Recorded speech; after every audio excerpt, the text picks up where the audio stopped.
সূরা বাকারার শেষ দুই আয়াত সম্পর্কে আলোচনা করব। এই দুই আয়াতের অত্যন্ত ফজিলতপূর্ণ আয়াত। আল্লাহ রাসূল সাল্লাল্লাহু আলাইহি ওয়াসাল্লাম বলেছেন, কেউ যদি প্রত্যেক দিন এশার নামাজের পরে সূরা বাকারার শেষ দুই আয়াত পড়ে তাহলে তার জন্য এই দুইটা আয়াতে যথেষ্ট। তার মানে হচ্ছে আল্লাহ তাআলা তার জিম্মাদারি নিয়ে নেবেন এবং তাকে বিভিন্ন ধরনের বিপদ আপদ বালা মুসিবত থেকে হেফাজত করবেন। অন্য একটা হাদিসের মধ্যে বলা হয়েছে, কেউ যদি একাধারে 3 রাত কোনো বাড়িতে অথবা কোনো ঘরের মধ্যে যদি সূরা বাকারার শেষ এই দুই আয়াত তেলাওয়াত করে, ওই ঘরের মধ্য থেকে ওই বাড়ি থেকে শয়তান দূর হয়ে যায়, শয়তান সেখানে প্রবেশ করতে পারে না। আরেকটা হাদিসের মধ্যে বর্ণিত হয়েছে, একজন ফেরেশতা আসি আল্লাহ রাসূল সাল্লাল্লাহু আলাইহি ওয়াসাল্লামকে বলছেন, হে আল্লাহ রাসূল, আপনার জন্য 2টা নূরের সুসংবাদ রয়েছে। একটাই হচ্ছে সূরাতুল ফাতিহা, আরেকটি হচ্ছে সূরা বাকারার শেষ দুই আয়াত। এই 2টা নূর আপনার জন্য সুসংবাদ দেওয়া হয়েছে।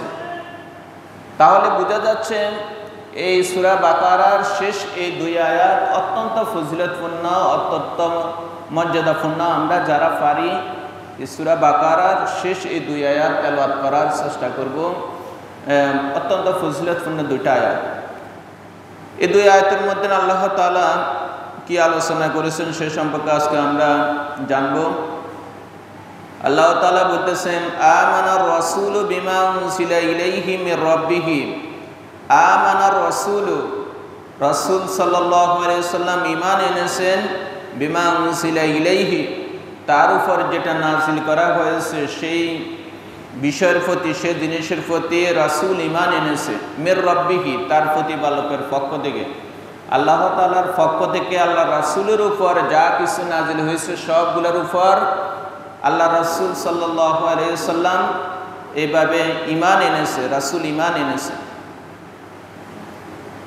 আল মুমিনুন, যারা মুমিন তারাও যেটা রাসূলের উপর নাযিল হয়েছে, যারা মুমিন, যারা মুত্তাকিন তারাও সেই জিনিসটার উপর ঈমান এনেছে। এবং ঈমান এনেছে কিসের উপর? কুল্লুন আমানা বিল্লাহি, এবং প্রত্যেকেই এই মুমিনরা যারা আছে তারা প্রত্যেকেই ঈমান এনেছে আমানা বিল্লাহ, আল্লাহ তাআলার প্রতি, ওয়া মালাইকাতিহি, এবং তার ফেরেশতাদের প্রতি, ওয়া কুতুবিহি, তার কিতাব সমূহের প্রতি, ওয়া রাসূলিহি, এবং তার রাসূলগণের প্রতি। মুমিনরা যারা রয়েছে তারা আল্লাহ, ফেরেশতা আর তার কিতাব, আসমানি কিতাব সমূহের উপর এবং রাসূলগণের উপর ঈমান রাখে, বিশ্বাস স্থাপন করে। তাদের এই ধারণা যে দুনিয়াতে যত রাসূল প্রেরিত হয়েছে সকল নবী এবং সকল রাসূলই আল্লাহ তাআলার যেই কিতাব তাদের উপর নাজিল করেছেন সেই আলোকে মানুষদেরকে দ্বীনের দিকে, ধর্মের দিকে আহ্বান করেছেন। এই জন্য প্রত্যেক মুমিনের কর্তব্য হচ্ছে, প্রত্যেক মুমিনের দায়িত্ব হচ্ছে যত নবী রাসূল দুনিয়াতে আসছে তাদের সকলের উপর বিশ্বাস স্থাপন করা। কিন্তু যারা ইহুদি, যারা খ্রিস্টান তারা কিন্তু এটা মানে না। ইহুদিরা বলে খ্রিস্টানদের এটা কোনো ধর্মই না, তাদের দিন ধর্মকে তারা অস্বীকার করে, তাদের নবী রাসূলদেরকে তারা মানে না। আবার খ্রিস্টানরা ইহুদিদেরকে বলে তাদের এটা কোনো ধর্মই না, আমাদের ধর্মই ঠিক, তারা তাদের নবীকে মানতেছে না। কিন্তু আমরা এই যত নবী রাসূল আসছে আমরা কারোর মাঝে কোনো রকমের পার্থক্য তৈরি করি না। পার্থক্য তৈরি করে শুধু ইহুদিরা, খ্রিস্টানরা, তারা এই রকমের পার্থক্য তৈরি করে। আমরা এই সমস্ত এগুলোর মধ্যে কোনো পার্থক্য তৈরি করি না, বরং আমরা মুসলমানরা আমরা বলি এগুলো সব যত নবী রাসূল আসছে তাদের উপর আমরা সকলের উপরে বিশ্বাস স্থাপন করি যে তারা আল্লাহ তাআলার পক্ষ থেকে প্রেরিত রাসূল, তারা যে কিতাব নিয়ে আসছেন সেটাও সত্য, তারা যে আসছেন সেটাও সত্য।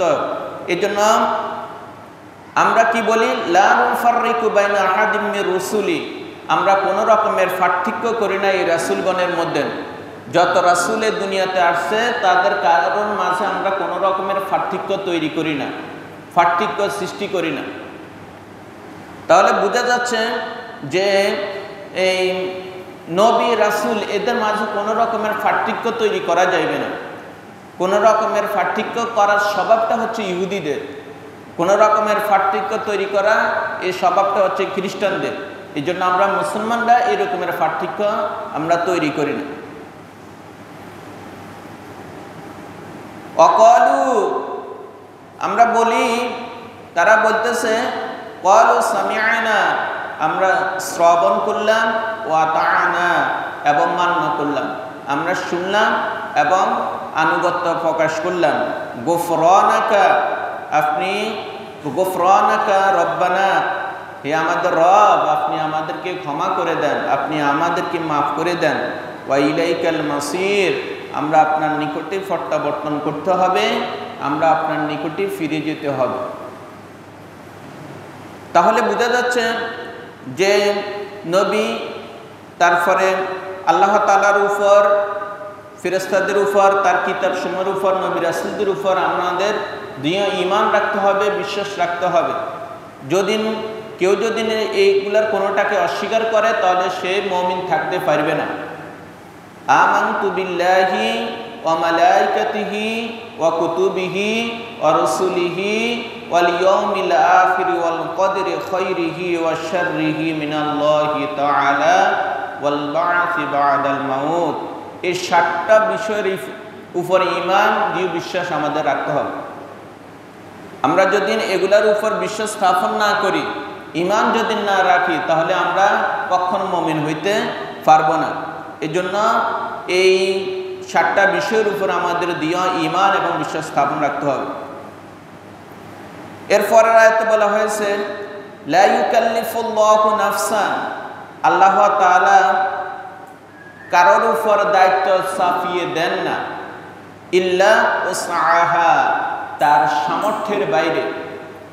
কোনো ব্যক্তিকে আল্লাহ জবরদস্তি করে কোনো রকমের দায়িত্ব চাপিয়ে দেন না, এবং যেটা সে পারবে না ওই রকমের কোনো দায়িত্ব তাকে দেওয়া হয় না।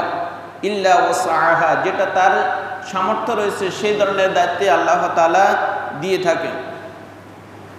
এখন এই আয়াতের মধ্যে আল্লাহ তাআলা কি বুঝিয়েছেন যে একজন মানুষ যেই তার উপর যে অর্পিত দায়িত্ব আল্লাহ তাআলার হুকুম পালন করার ক্ষেত্রে, যেমন আল্লাহ তাআলা আমাদের উপর নামাজকে ফরজ করেছেন, রমজানের রোজা ফরজ করেছেন, কিন্তু এই জুমার দিনের নামাজ আমাদের উপর ওয়াজিব করেছেন। এখন কোনো অসুস্থ ব্যক্তি সে কিন্তু মসজিদের মধ্যে আসি জুমার নামাজ পড়া তার জন্য ওয়াজিব নয়, তার জন্য ফরজ নয়। কেউ যদি অসুস্থ হয়ে যায় তাহলে সে বাইরের মধ্যে জোহর নামাজ আদায় করলে তার জন্য হবে, সে মসজিদে আসে জুমার নামাজ পড়ার দরকার নাই। এমন রোগীর জন্য যদি আল্লাহ তাআলা এরকম কঠোরতা করে দিত, এরকম দায়িত্ব সাফাই দিত যে তুমি জুমার নামাজ আদায় করতেই হবে, তাহলে কিন্তু ওই ব্যক্তির অস্তিত্ব থাকতো না। একজন মুমূর্ষু ব্যক্তি বেডের মধ্যে শুয়ে রয়েছে, মসজিদে আসতে পারে না, তার হাত পা ভেঙে সে এখন হসপিটালে বেডে শুয়ে রয়েছে অথবা ঘরের মধ্যে পঙ্গু হয়ে বসে রয়েছে। এই ধরনের কঠোরতা যদি আল্লাহ তাআলা সাফিয়ে দিতেন, এরকম কঠিন দায়িত্ব যদি দিত, তাহলে কোনো মানুষ এইভাবে এগুলা পালন করা সম্ভব হইতো না। এই জন্য আল্লাহ তাআলা আমাদের উপর বলতেছেন লা ইউকাল্লিফুল্লাহু নাফসান, আল্লাহ তাআলা কারোর উপর এইভাবে কোনো কঠিন দায়িত্ব এভাবে সাফিয়ে দেন না, ইল্লা উসআহা, যেটা তার সামর্থ্য নাই। তাহলে যার সামর্থ্য রয়েছে, যে পায়ে হাঁটি মসজিদে আসতে পারবে, যারা শারীরিকভাবে সম্পূর্ণভাবে সুস্থ, তার উপরে নামাজ এভাবে ওয়াজিব হবে। এই জন্য আল্লাহ তাআলা কোনো ব্যক্তির উপরে এরকমের কোনো রকমের কঠোরতা চাপিয়ে দেন না। একজন মুমূর্ষু ব্যক্তি সে রোজা রাখতে পারে না, কিন্তু আল্লাহ তাআলা তাকে রোজা রাখার জন্য বাধ্য করেন না। যে ব্যক্তি স্বাভাবিক অবস্থা আছে সে রোজা রাখবে, এবং কি আল্লাহ রাসূলও বলছে কেউ যদি সফরে থাকে তাহলে সে ইচ্ছা করলে রোজা রাখতে পারবে, ইচ্ছা করলে সে রোজা ভঙ্গ করতে পারবে। কোনো রোগী সে রোজা না রাখতে পারলে তার জন্য রুখসত রয়েছে, সেই প্রত্যেকটা রোজার পরিবর্তে ফিতরা দিতে হবে, ফিদিয়া দিতে হবে। তাহলে এই সমস্ত আল্লাহ তাআলা সহজ করে দিয়েছেন আমাদের জন্য। আল্লাহ তাআলা সেই কথাই বলতেছেন লা ইউকাল্লিফুল্লাহু নাফসান, কারোর উপর আল্লাহ তাআলা এভাবে কোনো দায়িত্ব চাপিয়ে দেন না, ইল্লা ওয়াসআহা, যেটা তার সামর্থ্য নাই, যেটা তার শক্তি নাই, ওই ধরনের এরকমের কোনো কিছু আল্লাহ তাআলা কোনো বান্দার উপর কি করেন না, চাপিয়ে দেন না। লাহা মা কাসাবাত, আর তার জন্য রয়েছে তাই সে যা উপার্জন করবে। ওই ব্যক্তি যা কষ্ট করে উপার্জন করবে, মানে যে ন্যাক আমল করবে, সেটা সে নিশ্চয়ই এটার প্রতিদান পাইবে। কেউ যদি ন্যাক কাজ করে, ভালো কাজ করে, ওই ন্যাক কাজের প্রতিদান সেই ব্যক্তি পাইবে। ওয়া আলাইহা মাকতাসাবাত, এবং যে ব্যক্তি এই বদ কাজ করবে, গুনার কাজ করবে, বদ যেগুলা কামাই করবে, সেই ব্যক্তি সেই বদের প্রতিদান পাইবে, মানে শাস্তি পাইবে। তাহলে বোঝা যাচ্ছে ন্যাক কাজ করলেও সেটার প্রতিদান পাইবে, বদ কাজ করলেও তার জন্য শাস্তি নির্ধারণ রয়েছে। এই কথাটা বলছে, ওই গত জুমা বলেছে, আগের কথার সাথে একটু মিল রয়েছে, যে আমরা মনে মনে যে গুনার চিন্তা করি, এটার জন্য আল্লাহ তাআলা পাকড়া করবেন কিনা, এই কথা তার সমাধান যে কেউ মনে মনে যদি কোনো গুনার চিন্তা করে বা কোনো পাপ কাজের চিন্তা করে, আল্লাহ তাআলা এর জন্য তাকে শাস্তি দিবেন না, বরঞ্চ যখনই সেই গুনাহ করবে এরপরে যে আল্লাহ তাআলা তাকে শাস্তি দিবেন। এই কথাটি আল্লাহ তাআলা বলছে, লাহা মা কাসাবাত, যদি সে ভালো কাজ করে, যা উপার্জন করবে কষ্ট করে, সেটার প্রতিদান সে পাইবে। ওয়া আলাইহা মাকতাসাবাত, এবং তার উপরে সেটাই বর্তাইবে যেটা সেই অন্যায় করে, অপরাধ করে, গুনাহ করে কামাই করেছে, সেই ব্যক্তি সেটার শাস্তি পাইবে।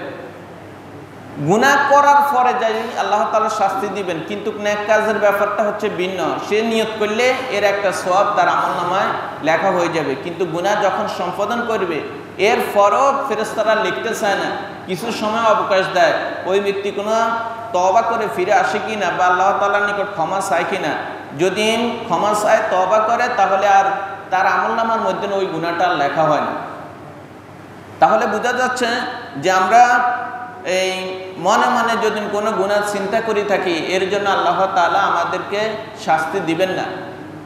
যখনই আমরা ওই গুনার কাজটা সম্পাদন করব, তখনই আল্লাহ তাআলা সেই ব্যাপারে আমাদেরকে শাস্তি দিবেন। এই জন্য আল্লাহ তাআলা বলছে, ওয়া আলাইহা মাকতাসাবাত, সে যেটা উপার্জন করেছে, যে বদ, সেটার জন্য সে শাস্তি পাইবে।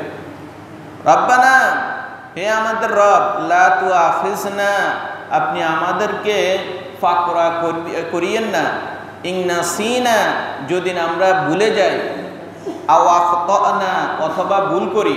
আমরা যদি কোনো আপনার হুকুম পালন করার ক্ষেত্রে আমরা যদি ভুলে যাই অথবা ভুল করি, ওই ক্ষেত্রে আপনি আমাদেরকে ফাকরা করবেন না।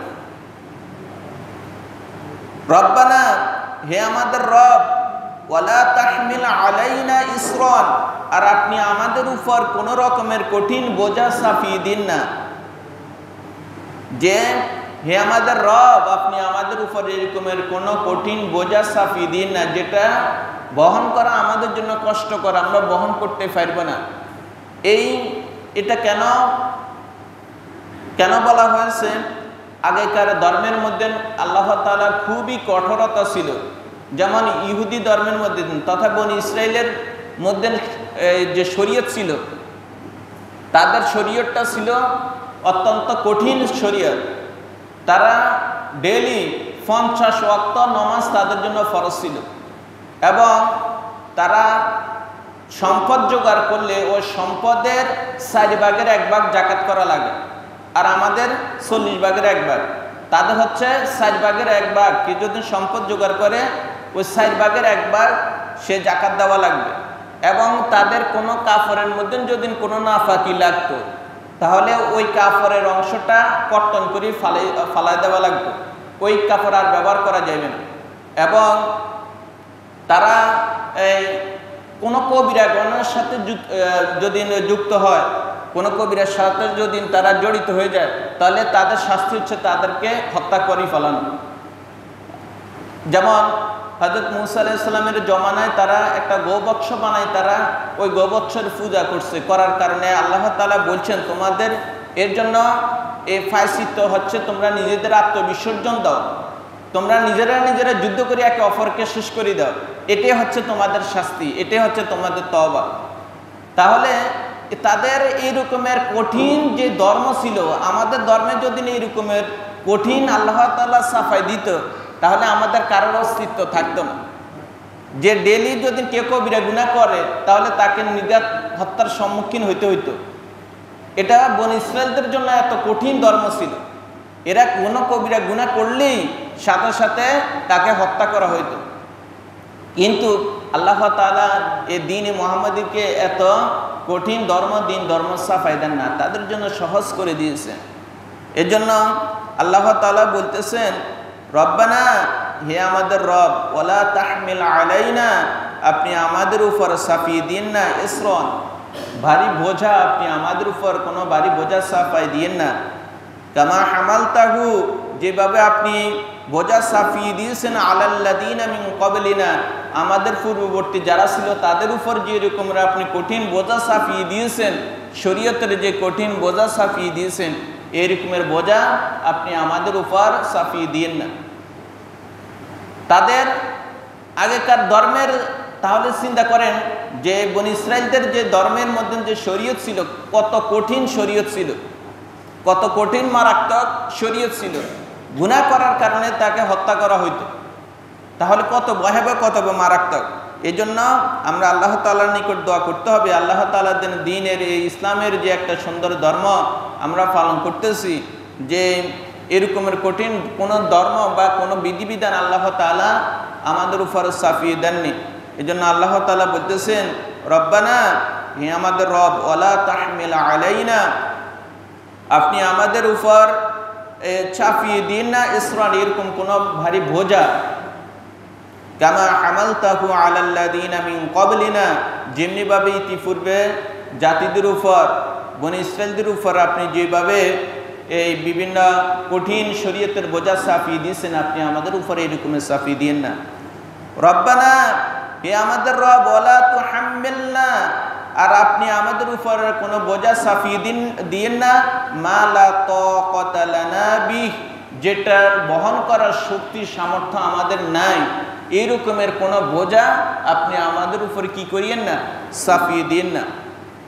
ওয়াফু আন্না, আপনি আমাদেরকে ক্ষমা করে দেন। ওয়াগফির লানা, আপনি আমাদেরকে মাফ করে দেন। ওয়ারহামনা, আপনি আমাদের উপর রহম করেন।